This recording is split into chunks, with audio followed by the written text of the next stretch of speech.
Hi there, you are tuned into Beauty and Braids, the podcast where I, Karyne, has conversations about all things relevant to personal growth and development. Just a heads up, I'm unfiltered. You're welcome. Hi, everybody.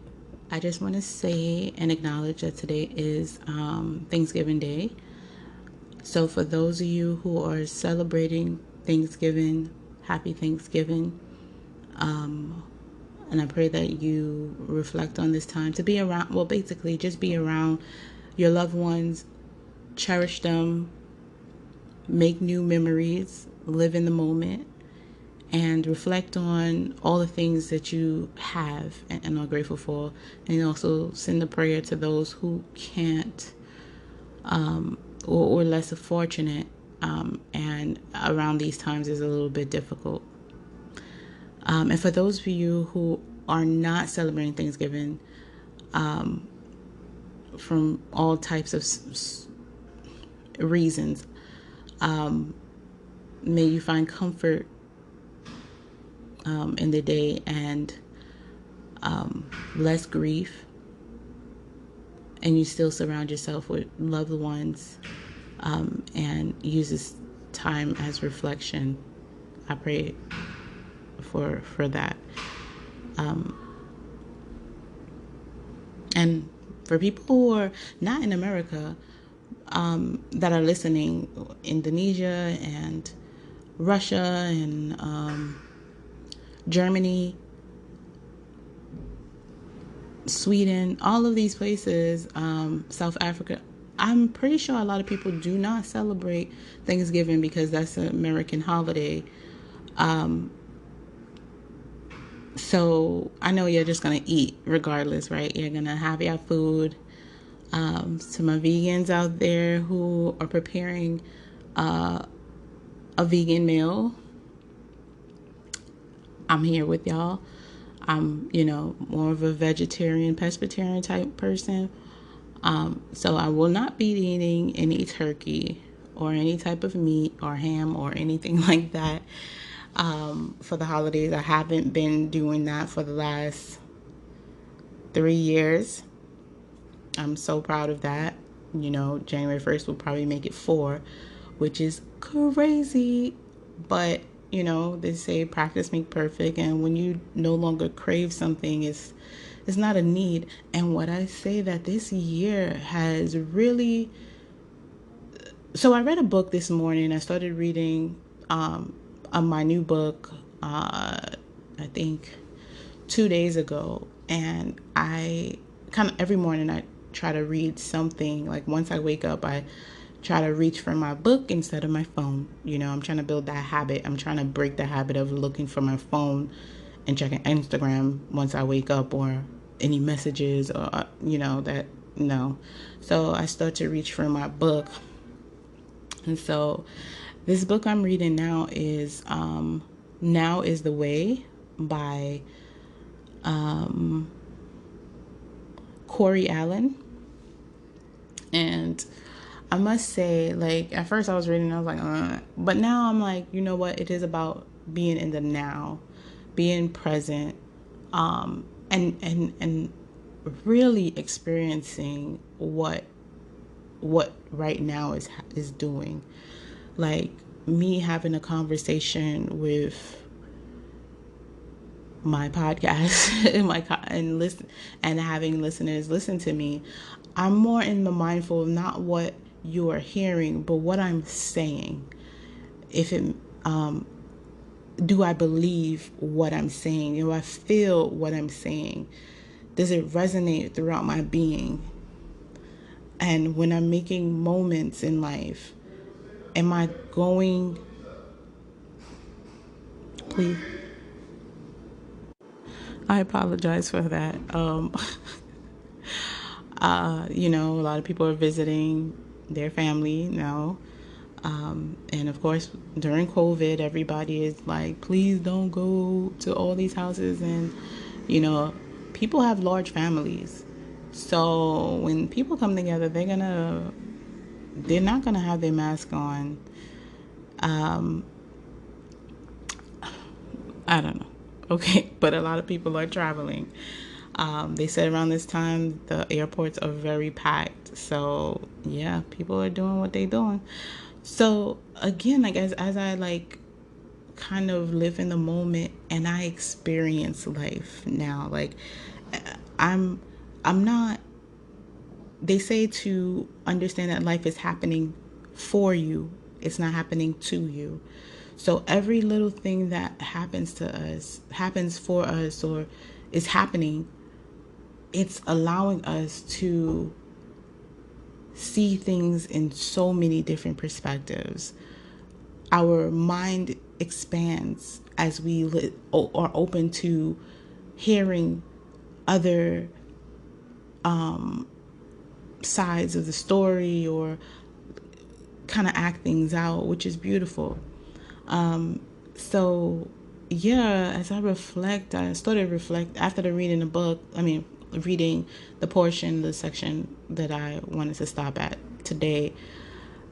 It said like, are you making moments, or are you sitting at the dinner table thinking about what you're going to do tomorrow, or like, are you already in the next thing before you even finish the first thing?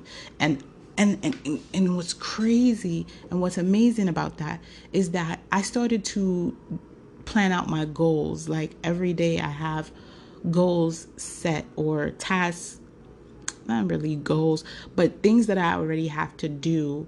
I just kind of break them down so I can get things done little by little.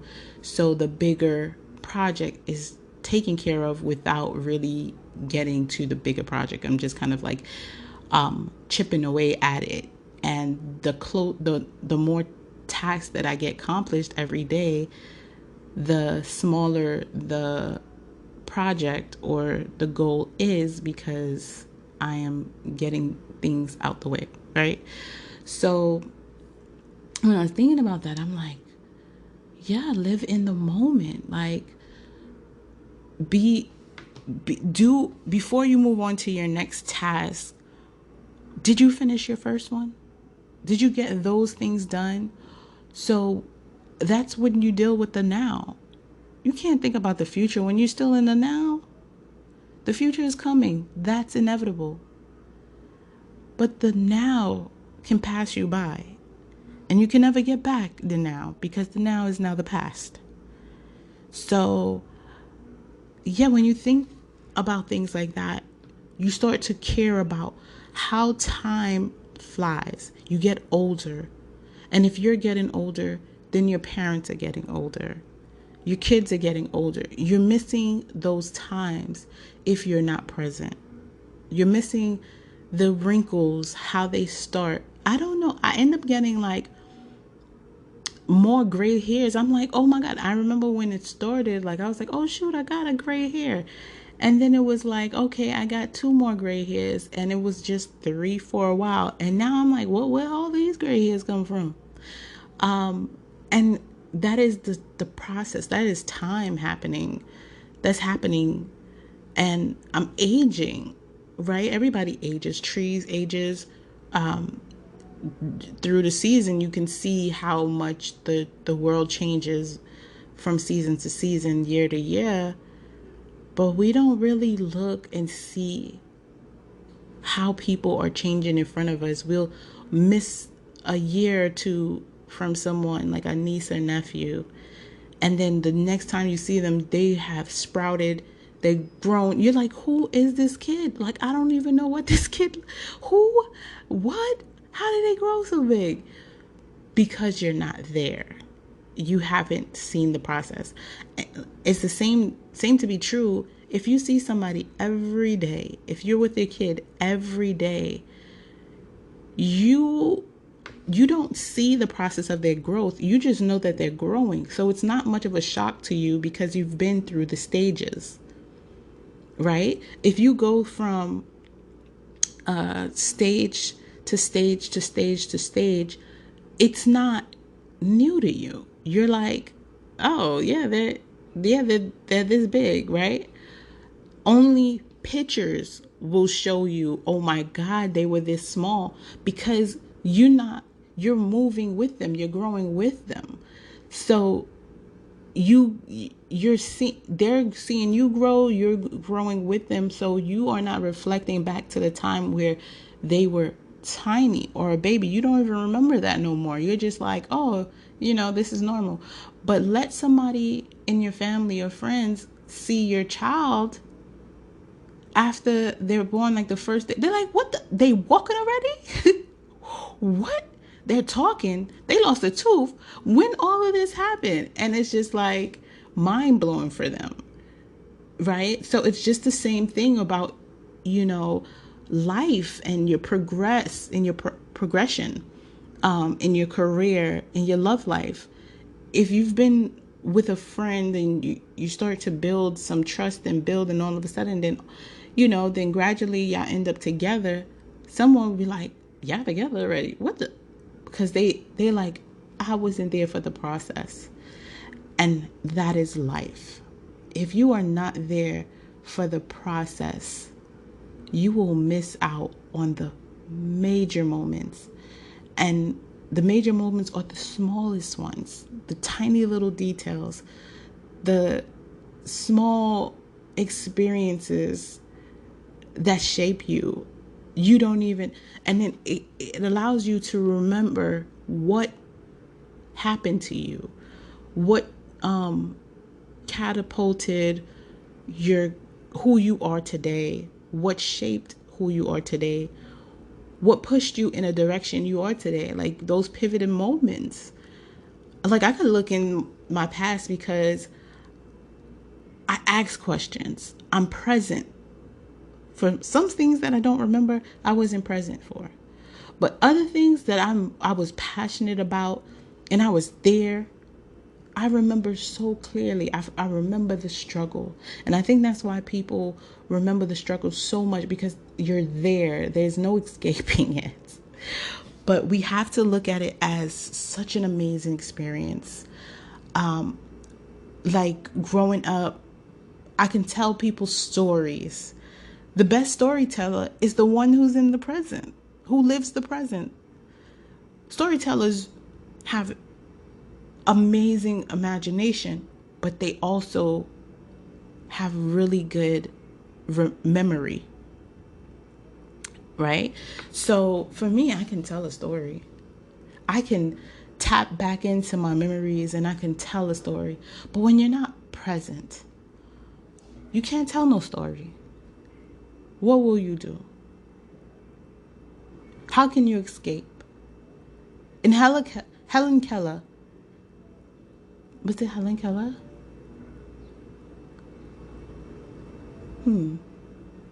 Was it Helen Keller?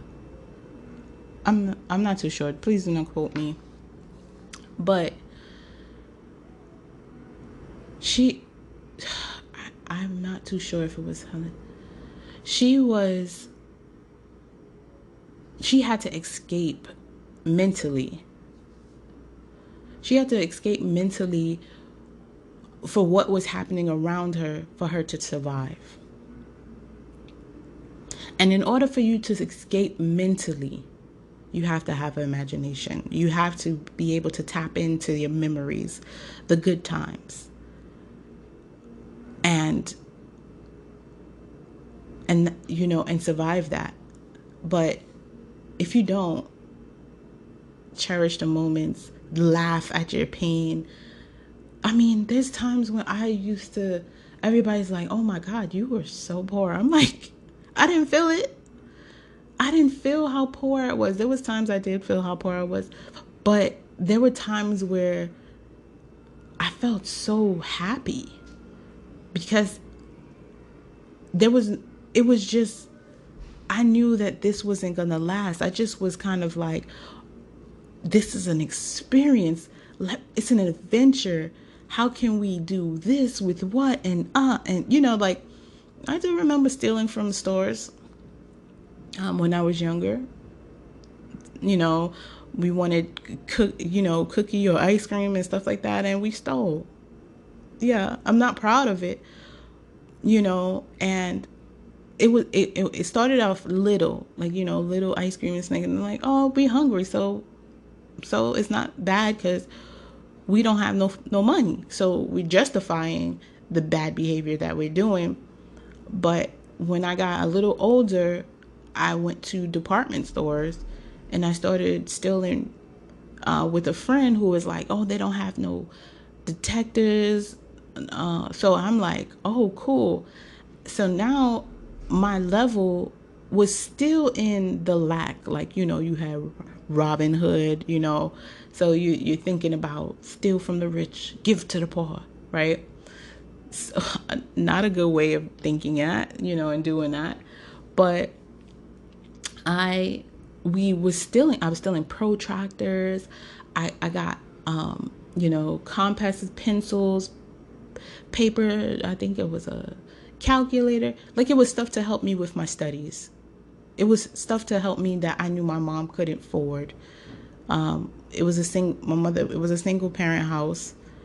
So I thought I was helping her out because I'm not asking her for anything. I'm like, you know what? I know she can't afford it. Let me steal it. And this is where my mindset was. It wasn't like I'm out to do bad. It was like I'm out to get what I need, which is sad. But for me, I had to go through that. We end up getting caught, and I try to turn around and put all the stuff back. But then the person, I guess they seen what I was stealing and was like, what? Like, how do I call the cops on a kid who's stealing protractors? Like, so, for me, I was like, why am I getting punished? I was stealing good stuff for, like, so when he said, do you want me to call the cops or do you want me to call your parent? What's your mom's your information? So I was like, okay, stuck between a rock and a hard place, because I was like, do I want him to call my mom? Like, that's like, first of all, it's embarrassing. My mom gonna find out that her kid is a thief, right?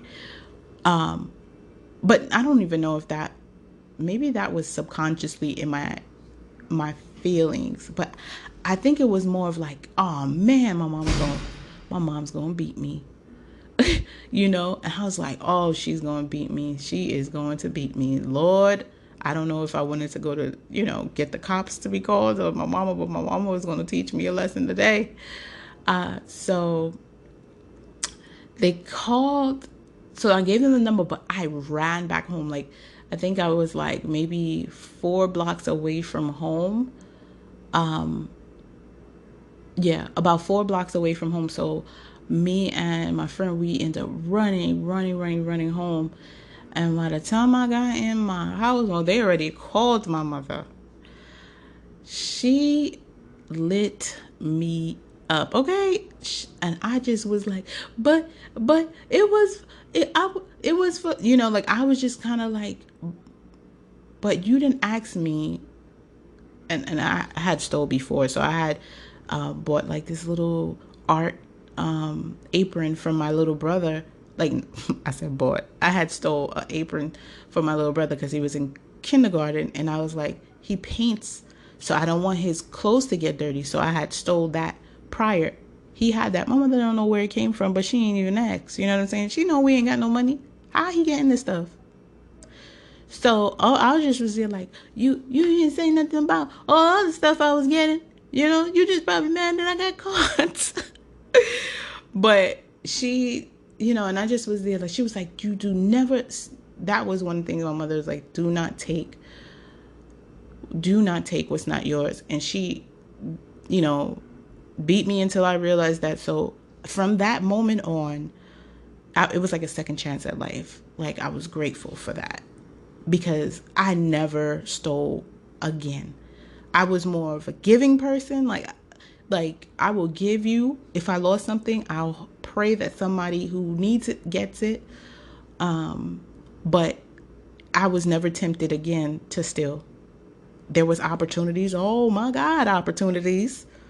But I passed that test.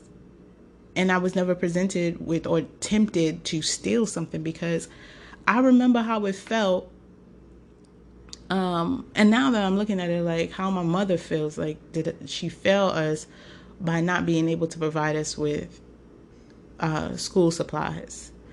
And it's just sad that your kid would steal school supplies. You know what I'm saying? So I wasn't stealing clothes and nothing like that. It was like protractors, pencils, like calculators, things that schools asked for and expect you to have.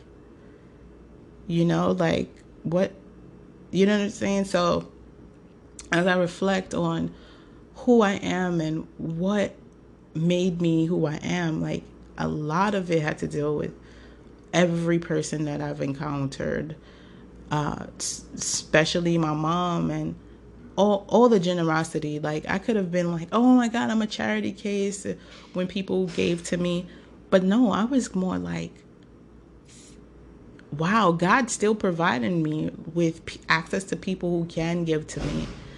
And I started looking at that, and if I'm a blessing or if I'm getting blessed, then I'm blessed because I should be a blessing to others. And that's how the cycle continues. When you are a blessing to others, others become blessings to others. And your blessing might not come back from the person that you bless, but it might come back from the person that might have been blessed by somebody that blessed the person that blessed that person that was blessed by you. So it's a cycle. So just keep giving, and really be thankful for everyone, good or bad, that has come into your life, taught you a lesson, given you a blessing, and shared love with you. Because we're all in this world together. We are a community. And I'm really super thankful that you're here listening to my podcast, having this platform to just kind of share my thoughts with you. Like, I don't even know what I'm doing with my hair, right? Like, yes, last night I'm on the phone with somebody and I'm like, no, he's talking and everything, but I'm just thinking about, oh my God, what I'm going to wear tomorrow. How I'm going to do my hair? Well, my hair is in box braids. So, the only real thing is kind of like how I'm going to style my box braids. So, and I don't know if I'm going to put it up, put it down, put it on the side. I don't know, but the fact that it's already done is 90% of accomplished. The only thing is just basically styling it and laying it down, you know what I'm saying, and putting the outfit on that's gonna like be like, okay, because it's more like look good, but really don't dress up, but don't really like do, because first of all, you eating, right? So if you eating, you're gonna want your pants or whatever to be stretchy, right? Or you can wear a dress, you know what I'm saying? Or like, this is a time where you can let it loose, okay what I'm saying? And you don't want something that's gonna be, I don't want to wear nothing white, because I feel like if something falls on my shirt, you know what I'm saying, it's just gonna stain it. So yeah, so I'm really confused. I made my cornbread. I'm gonna probably take it out the fridge because it was on. Maybe I should warm it up. Nah, well, I'm gonna hurry up and get dressed and go by my mom and probably warm it up. Yeah, I'm gonna probably do that or let it sit. Nah, I'm gonna warm it up before I leave. And then cover it so I could take. Nah, I ain't gonna be traveling with no hot stuff. Anyways, okay, that's just me thinking out loud. But again, thank y'all so much for listening, and I will talk and share thoughts with you next week. Before you know it, oh my God, it's gonna be Christmas and New Year's, and we'll be in 2021. What 2020 has showed us is resolutions, okay? Planning ahead, all of that. Yeah, it's good to plan, but leave wiggle room. Oh my God. And I want to tell you that my credit score has shot up. Yes. So growing up, okay, maybe that's another story, but I am super thankful. So I woke up this morning like with just so much joy. You know what I'm saying? So thankful. Okay? Thankful. So much things. Really, really, you know what I'm saying? Really, really thankful. So again, I want y'all to look around yourselves. Even if you have little, know that you're still alive. Know that you're still kicking. You're still able to make new memories, make new friends, cherish the old friends, respect the past friends, people who are no longer in your life physically or spiritually. But, just know that they serve the purpose in your life, good or bad. It still served you. All right, guys. I don't know. There's no song for Thanksgiving. But no, we don't have no song for Thanksgiving. I'm just gonna say happy holidays. That's it. That's all I got. All right, have a good one. Bye, everybody. Enjoy. Much love.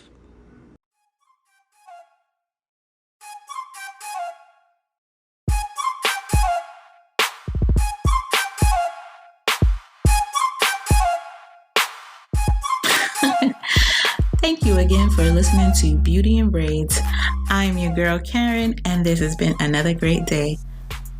Until next time, you'll hear from me then. In the meantime, please follow me on @HairByKaryne, @ShopBraidAppeal, and @YTC Nonprofit. Get to know me a little bit better. Check them out. Bye.